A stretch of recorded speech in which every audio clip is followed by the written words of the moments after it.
ننګرهار والي د بندر په نوم هغه ښوونځي څخه لیدنه وکړه چې پکې د کلونو راهیسې د عصري زده کړو پر ځای داعشیانو له لورې جګړه ییز زده کړې ورکول کېدې.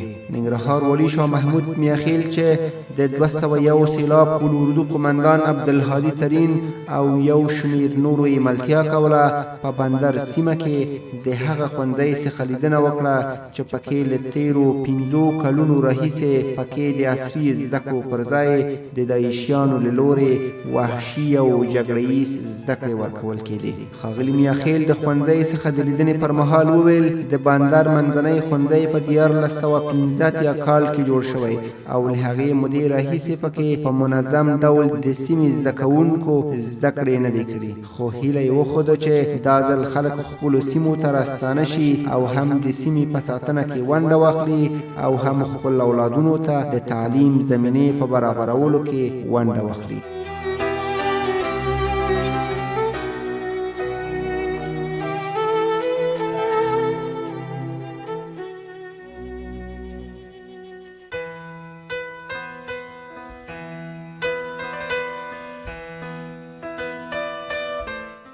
دغه مکتب په 2006 کې جوړ شو. هغه وخت کې دلته متوسطه جوړه شوله، ولسونه دلته اوسېدل او اوس دلته هیڅوک نشته. نو که اوس 2019 کال دی نو شپږ چې ته لرې کې 14 کاله دا سیمه د معارف نه بې بهرې شوله او 9 کاله چې هغه دلته درلودل هغه هم دیو دا صدمه دی وطن او د خلکو ته ورسوله. نو په حقیقت کې موږ 22 کاله دلته وروسته پاتې شو. نو د طالب او داعش او نورې تورستي ډلو هغه ارمغان هغه توفه چې زموږ ولسونو ته پرېغوڅېد هغه هم دا ده چې موږ یې 15-20 کاله د تعلیم نه بې بهرې کړو. زموږ کورونه یې وران کړل، زموږ سربندونه یې وران کړل. دا چې بیرته جوړېږي همدغونه کلونه نیسي.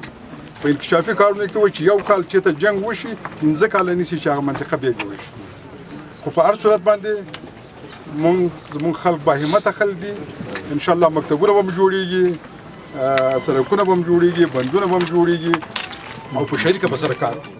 هغه زیاته کړه هغوی د دې هیواد د خلکو تر ټولو ستر دښمن دي چې په ښوونځي کې د رڼاګانو په لارې ته د سوق کولو زده کړې ورکوي چې تر دې وروسته به یادې چارې ته هېڅکله هم اجازه ورنه کړل شي.